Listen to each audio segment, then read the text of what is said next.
नमः संस्कृताय। मैं प्रीति शर्मा और हमारा यूट्यूब चैनल संस्कृत ज्वाला, जिसमें हम किरात अर्जुन नियम को क्रम वाइज अध्ययन करते हुए आज श्लोक संख्या 36 पे पहुंच गए हैं। और आज हम श्लोक संख्या 36 को पढ़ेंगे, जिसमें दुर्योधन की सफलताओं के समाचारों को सुनकर अत्यधिक क्रोधित हुई द्रौपदी युधिष्ठिर के क्रोध को दीप्त करने के लिए पुनः कहती है कि दुर्योधन के कारण आप सबको इतने अधिक कष्ट और अपमान सहन करने पड़ रहे हैं। अर्जुन की अवस्था का वर्णन करके वह नकुल और सहदेव की दुर्अवस्था को बताती है। श्लोक संख्या 36। वनांत संज्ञा कठिनी कृताकृति कचाचितो विश्वक इव अगजो गजो कथम त्वमेतो धृति संयमो यमो विलोकयत् न उत्साहसेन वादितुं।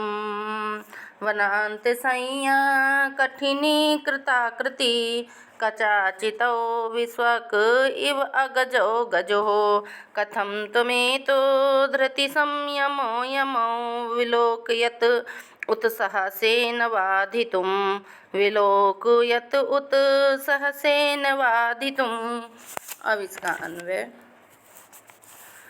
वनांत शय्या कठिनी कृताकृति विश्वक कचाचितो अगजो गजो इव एतौ यमो विलोकयन् त्वं धृति संयमो वाधितुं कथं न उत्सहसे।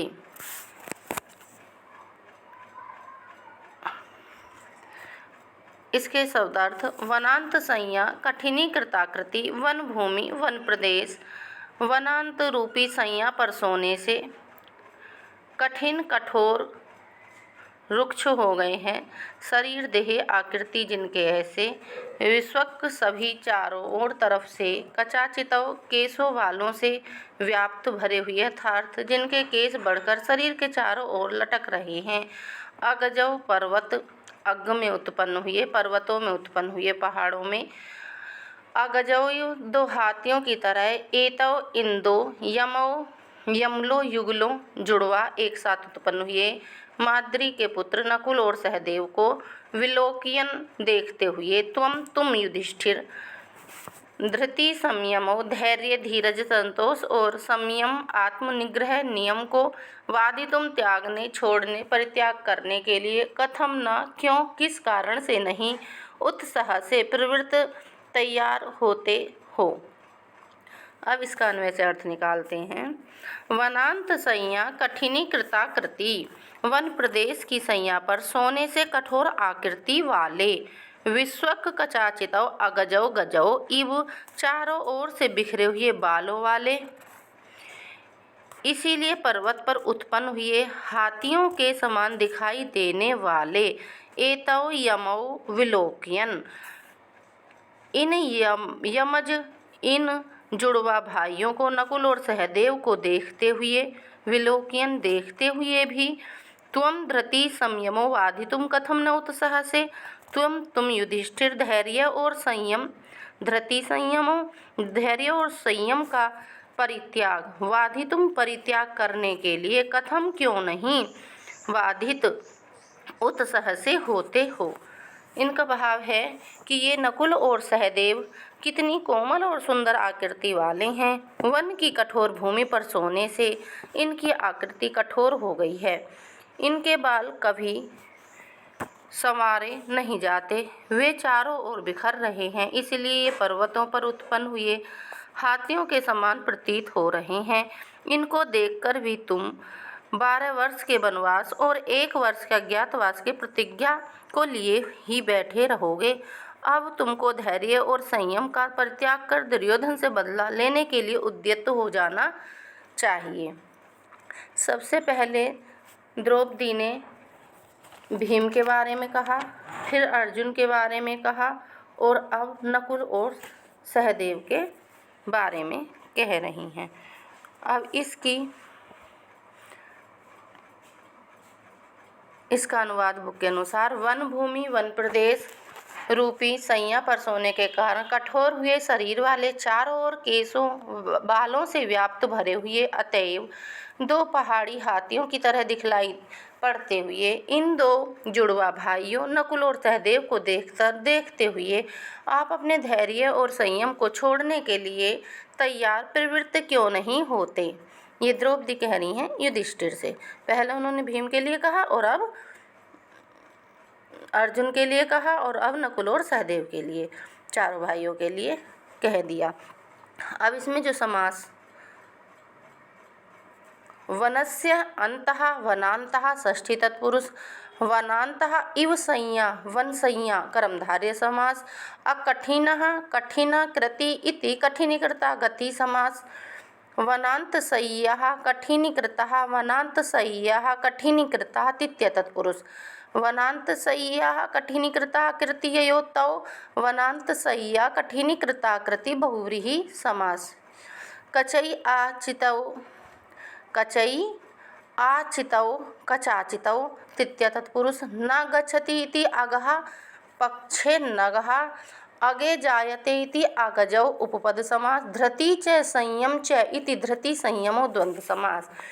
अब कुछ शब्दों की व्याख्या। कठिनीकृत कठिन धन चिव प्रत्यय और क्री धातु से कत प्रत्यय। विस्वक अव्यय आचित आ उपसर्ग से ची धातु में कत प्रत्यय। अगज अग धन जन धन डे प्रत्यय।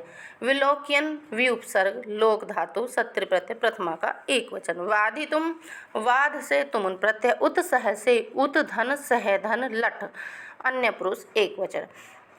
टिप्पणी है द्रौपदी के कथन का तात्पर्य यह है कि नकुल और सहदेव की दुर्दशा को देखकर भी युधिष्ठिर शांत और प्रतिकार रहित है। यह आश्चर्य और दुख की बात है। धैर्य और संयम की भी कोई सीमा होती है। युधिष्ठिर के लिए यह नितांत स्वाभाविक था कि भाइयों की इस दुर्दशा को देखकर वे अपने धैर्य और संयम को तिलांजलि देकर शत्रु विनाश के लिए उद्यत हो जाते हैं। अनुप्रास यमक और उपमा की संसृष्टि है। श्लोक संख्या 37। इसमें द्रौपदी कहती हैं श्लोक संख्या 37 में इमाम अहम वेद न तावकी धियम विचित्र रूपा खलु चित्रवृत्त्यः विचिन्तयन्त्या भवदा पदं परां रुजन्ति चेतः प्रसभं ममाध्यः। इमाम अहम इमाम इस अहम माने मैं ताव किम तुम्हारी बुद्धि माने बुद्धि को विचित्र रूपा विचित्र रूप वाली नाना प्रकार की खलु खुल निश्चय से खलु निश्चय से अव्यपद है। चित्तवृत्तियाँ मनोवृत्तियाँ विचिंतयन्त्याः ध्यान करते हुए भवदा पदम आपकी आपत्ति को पराम महान रुजंती पीड़ित करती हैं चेतः मन को प्रसभम बलात् मम मुझे आध्या मनोव्यथाएं। अन्वय से अर्थ अहम इमाम ताव किम धियम न वेद अहम मैं आपकी बुद्धि के विषय में तो नहीं जानती। वेद माने जानना। खलु चित्तवृत्तियाँ विचित्र रूपा निश्चय से मनोवृत्तियाँ नाना प्रकार की होती हैं विचित्र रूपा होती हैं। इमाम भवदा पदम विचिंतयन्त्याः परंतु आपकी महान विपत्ति का ध्यान करते हुए मम चेताध्या प्रसभम रुजंती मेरे मन को मनोव्यथाएं बलात् पीड़ित करती हैं। द्रौपदी का भाव है कि आपकी बुद्धि की बात में समझ नहीं पा रही हूँ। यद्यपि आपको भी कम कष्ट नहीं हो रहे हैं तो भी आप इस प्रकार शांत बैठे हुए हैं। ठीक है, संसार में अनेक प्रकार की मनोवृत्तियों के मनुष्य होते हैं। सबकी चित्तवृत्तियाँ एक सी नहीं होती। आपकी बुद्धि भी इस प्रकार बड़ी विचित्र है। आपको अपनी अवस्था पर शोक हो या ना हो परंतु आपकी दुर्दशा को देखकर मेरे मन को बहुत अधिक पीड़ा होती है। अब इसकी टिप्पणी देखिए। समास है चित्तस्य वृत्त्याः चित्तवृत्त्याः षष्ठी तत्पुरुष किंचित्रम रूपा यासां ता विचित्रम रूप यासां ता विचित्र रूपा बहुव्रीहि समास। भवता आपदम इति भवदा पद ताम भवदा पदम षष्ठी तत्पुरुष व्याख्या तावकीम युष्मद शब्द से अण प्रत्यय और गीप प्रत्यय। विचिंतयन्त्यां वि उपसर्ग से चिंत धातु में णिच और सत्री गीप षष्ठी एक वचन। रुजंती रुज से लट अन्य पुरुष एक वचन। टिप्पणी द्रौपदी यह कहना चाहती है कि आप स्वयं ऐसे ही यह कष्ट सह रहे हैं। आपके अनुज अत्यंत दीनहीन अवस्था में अपने दिनों को काट रहे हैं और तब भी आप अपने राज्य को प्राप्त करने के लिए प्रयत्न नहीं कर रहे हैं। आपकी बुद्धि को क्या हो गया है, यह मैं नहीं समझ पा रहा हूँ। हाँ, एक बात तो मैं जानती हूँ कि आपकी यह दुर्दशा देखकर मेरा हृदय विदीर्ण हो रहा है, फट रहा है। अब श्लोक संख्या 38।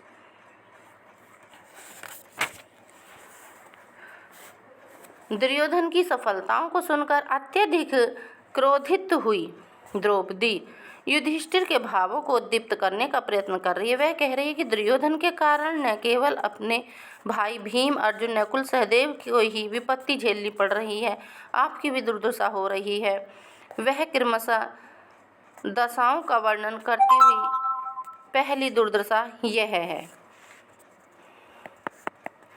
अब युधिष्ठिर की दुर्दशा। पुराधिरूढ़ा शयनं महाधनं विवोध्यस्येय स्तुतिगीतिमङ्गलैः अदर्भुदर्भामतिशय्यस्थलीं जहांसि निद्रामसि वै शिवारुतैः। अब इसके शब्दार्थ। अब इसका अन्वय। या पुरा महाधनम संयनम अधिरूढ़ा स्तुति गीति मंगलई विबोध्यसे सा अदर्भुदर्भाम स्थलिम अधिशय्य आशिवई शिवारुतई निद्राम जहासी।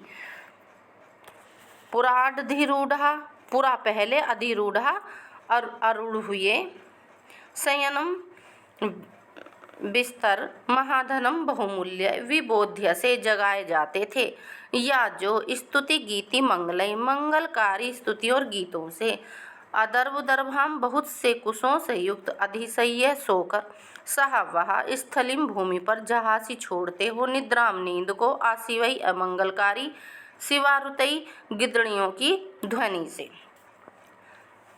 यह पुरा महाधनम संयनम अधिरूढ़ा, जो आप पहले महलों में रहते हुए बहुमूल्य बिस्तर पर आरूढ़ होकर सोए हुए, स्तुति गीति मंगलई मंगलकारी स्तुति और गीतों से, विबोध्य से जगाए जाते थे।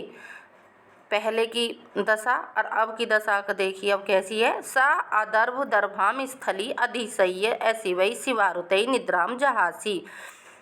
वे ही आप अब बहुत से कुशों से, अदर्भुदर्भाम बहुत से कुशों से युक्त, स्थलीम वन की भूमि पर, अधिशय्य सोए हुए, आशिवई शिवारुतई निद्राम जहासी अमंगलकारी गिदड़ियों की ध्वनि से जगाए जाते हैं।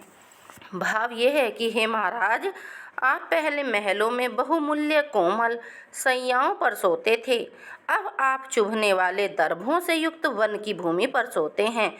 आपको जगाने के लिए पहले मंगलकारी स्तुतियाँ और गीत गाए जाते थे, परंतु अब आप गीदड़ियों की अमंगलकारी रोने की आवाज़ों से ही जाग जाते हैं। यह आप पर क्या कम विपत्ति है। अब इसकी देखिए, इसका भी अन्वय अर्थ देख लेते हैं। पहले अपने शयन काल में, अपने शासन काल में बहुमूल्य शैया पर सोए हुए जो आप युधिष्ठिर स्तुति पर गान रूपी मांगलिक शब्दों से जगाए जाते थे, वही आप अब प्रचुर कुशों से परिव्याप्त भरी हुई अपरिष्कृत भूमि पर शयन करके श्रृंगालियों का शुभ अमंगल सूचक शब्दों बोलियों के द्वारा नींद छोड़ते हैं, जागते हैं। अब इसमें समास देखते हैं। महत धनम मूल्यम यस्य तत् महाधनम बहुव्रीहि समास। स्तुत्यश्च गीत्यश्च इति स्तुतिगीत्याः द्वंद्व समास, अथवा स्तुतीनां गीत्या इति स्तुतिगीत्या षष्ठी तत्पुरुष। स्तुतिगीत्याः इव मंगलानि इति स्तुतिगीति मंगलानि तै स्तुतिगीति मंगलै कर्मधारय समास। अधर्वा दर्भः यस्या सा अदर्भदर्भाताम् अदर्भदर्भां बहुव्रीहि समास। न शिवान्या शिवानी तै आशिवैन्य समास। शिवानां ऋतानि शिवाऋतानि तै शिवाऋतै षष्ठी तत्पुरुष। अब इनके कुछ शब्दों की व्याख्या। अधिरूढ़ः, अधि उपसर्ग से रूढ़ धातु में कत प्रत्यय। शयनम, आसनम, आनांतरणम, सी धातु से ल्युट प्रत्यय। विबोध्य से वि उपसर्ग बुध धातु णिच और लट मध्यम पुरुष एक वचन। भूत अर्थ में लट। अधिशय्य, अधि उपसर्ग सी धातु कत्वा और लेप प्रत्यय। अधि सीड स्था साम कर्म सूत्र से अधि उपसर्ग के योग में सीड धातु से अधिकरण स्थली की कर्म संज्ञा हुई और द्वितीय विभक्ति का प्रयोग हुआ। जहासी हा धातु से लट लकार मध्यम पुरुष एक वचन। वृत्त्यानुप्रास, छेकानुप्रास, विषम अलंकार इसमें प्रयोग किए गए हैं। श्लोक संख्या 39। पुरोपनीतं नृपरामणीयकं द्विजातिशेषेण यत् एतदंधसः ततद्यते वन्यफलासिना परं परैति कार्ष्य यशसा समं वपुः। नृपपुराते यद एतद् वपु द्विजातिशेषेण अंधसः रामणीयकम् उपनीतम् अद्य वनफलासिनः तद् यशसा समं परम कार्षं परेतै।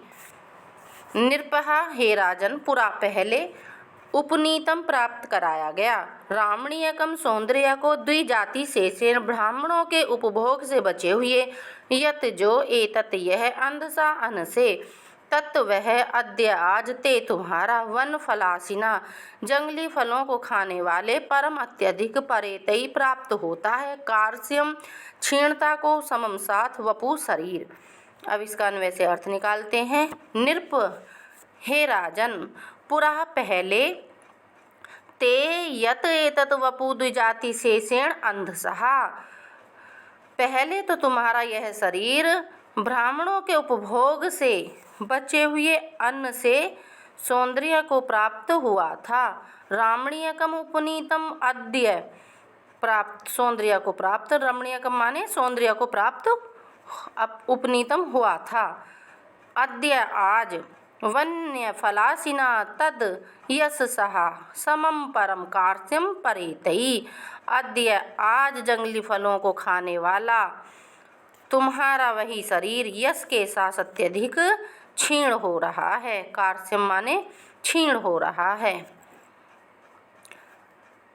भाव है, राजप्रासाद की भोजनशाला में पौष्टिक और स्वादिष्ट भोजन तैयार होते थे। पहले ब्राह्मणों को भोजन कराकर उसके बाद आप भोजन किया करते थे। उस पौष्टिक अन्न को खाकर आपका शरीर अत्यंत सुंदर प्रतीत होता था।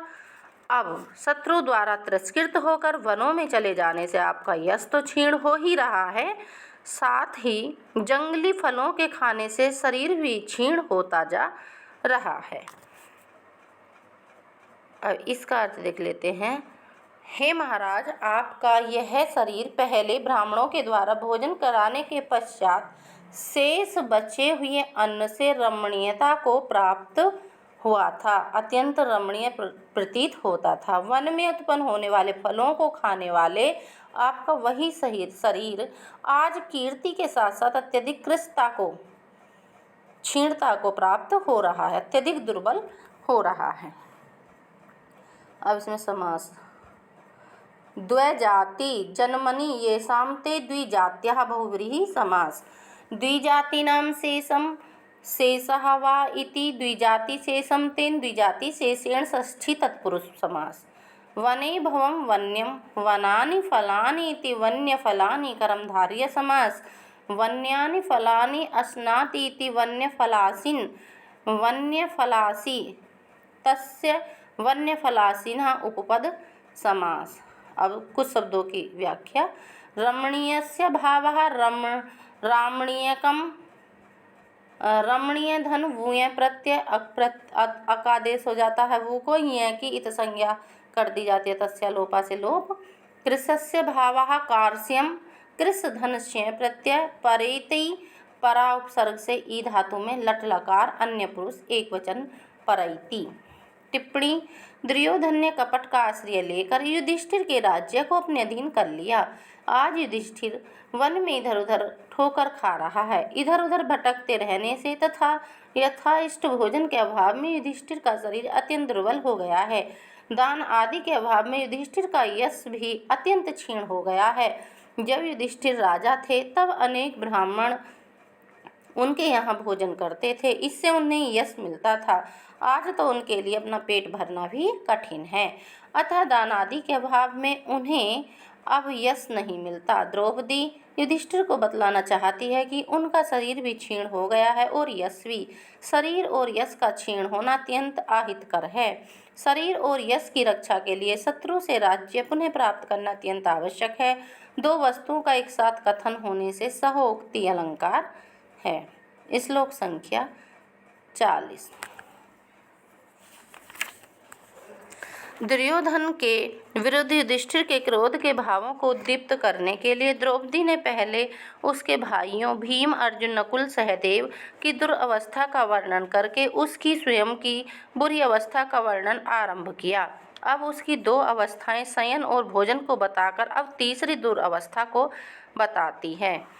अनारितं यो मणिपीठ साइना वरञ्जयद्राजशिरासृजां रजः निषीदतो चरणो वने सुते मृगद्विजालुनशिखेषु वरीहिषाम्। अनारितं यो मणिपीठ साइना वरञ्जयद्राजशिरासृजां रजः निषीदतो चरणो वने सुते मृगद्विजालिनशिखेषु वरीहिषाम्। अन्वय।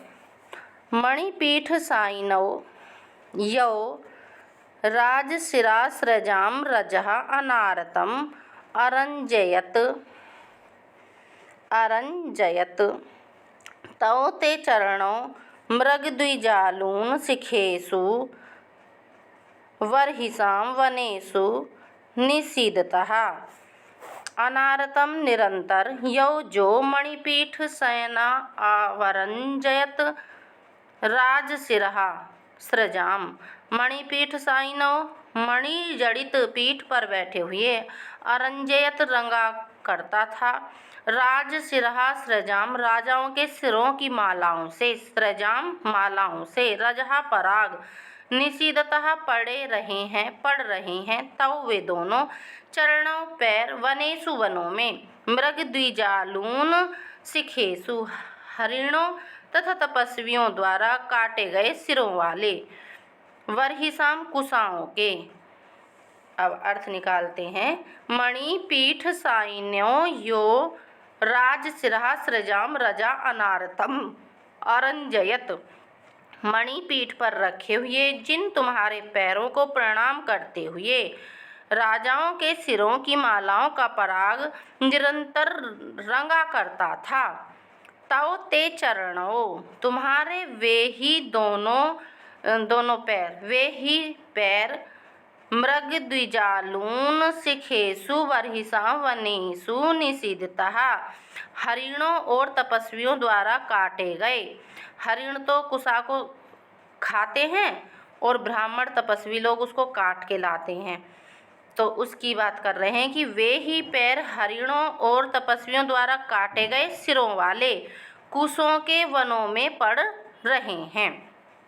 जब आप राजसभा में बैठकर पैरों की मणियों के बने हुए पीठ पर रखा करते थे, पैरों को मणियों से बने हुए पीठ पर रखा करते थे, उस समय आपके अधीनस्थ राजा आपको प्रणाम करते थे। जो राजा लोग होते हैं वे सिंहासन पर बैठते हैं तो उनके पैरों के नीचे एक मणि जड़ित चौकी लगाई जाती है जिस पे वो अपने चरण रखते हैं, पैरों को रखते हैं, तो उन्हीं की यहाँ बात कर रहे हैं। राजाओं के मस्तक पर धारण की हुई मालाओं का पराग आपके पैरों पर गिर पड़ता था और उससे आपके पैर रंग जाते थे, परंतु आपको अब वनों में घूमना पड़ता है। इन वनों में नकुली कुशाएं उगी हुई हैं। वे हरिणों द्वारा चरने के कारण तथा तपस्वियों द्वारा काट लिए जाने के कारण ऊपर के कोमल भाग के न रहने से और भी अधिक नुकीली चुभने वाली हो गई है। आपके कष्टों का कोई अंत दिखाई नहीं देता। अब इसमें समास देखते हैं। ने आर्तम अनार्तम ने समास। मणिनाम पीठम इति मणिपीठम षष्ठी तत्पुरुष अथवा मणिमय पीठम इति मणिपीठम मध्यम पदलोपी कर्मधारय समास। मणिपीठे शयाते इति मणिपीठ साइनव उपपद समास। राज्ञां शिरांसि इति राजशिरांसि षष्ठी तत्पुरुष राजशिरसां सृजः इति राजशिरः सृजः तासां राजशिरः सृजां षष्ठी तत्पुरुष। मृगाश्च द्विजाश्च इति मृगद्विजः द्वन्द्व समास। मृगद्विजई आलूनः इति मृगद्विजालूनः तृतीय तत्पुरुष समास। मृगद्विजालूनः शिखा येषां तेषु मृगद्विज आलून शिखेषु बहुव्रीहि समास। अब व्याख्या। अर्यंज्यत रंज धातु से णिच प्रत्यय लंग लकार अन्य पुरुष एक वचन। निषीदतः नि उपसर्ग सद धातु लट अन्य पुरुष द्विवचन। टिप्पणी। जब युधिष्ठिर राजा थे तब उनके यहाँ सामंत राजाओं की भीड़ लगी रहती थी। प्रतिदिन प्रणाम के लिए आने वाले राजा उनके चरणों को चढ़ने में झुके रहते थे। राजाओं के सिरों की पुष्पमालाओं के पराग से युधिष्ठिर के चरण रंग जाते थे। वे ही चरण आज उन कुश समूहों में रखे जाते हैं जिनके अग्रभाग हरिणों के द्वारा खा लिए गए हैं और तपस्वी जनों के द्वारा काट दिए गए हैं। तो तपस्वी लोग उस कुशा से हवन आदि करते थे, यज्ञ करते थे। ऐसे कुश समूहों पर पड़ने से युधिष्ठिर के चरण छत विछत हो गए हैं।